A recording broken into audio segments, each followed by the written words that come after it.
嗨，大家好。您可能吃过咸鱼炒饭，但您一定没吃过金枪鱼炒饭。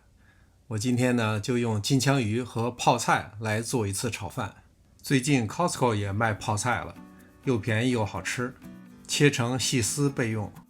屏幕上是需要准备的所有食材，其中金枪鱼也是从 Costco 买的，是罐装的野生长鳍金枪鱼，里面没有添加油和盐，纯正的味道非常香。我用的是不粘锅，还是按照我的老习惯，先放油，再放葱花，然后再开火。葱花爆香以后，放入青红椒。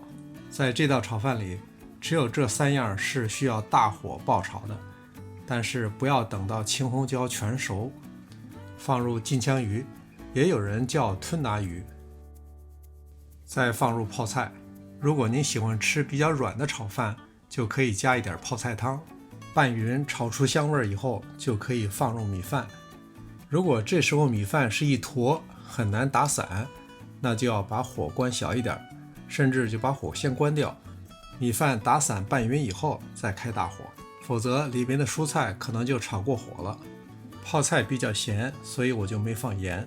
炒好以后再来个荷包蛋、海苔，撒上点熟芝麻，这一碗新颖的金枪鱼泡菜炒饭就制作完成了。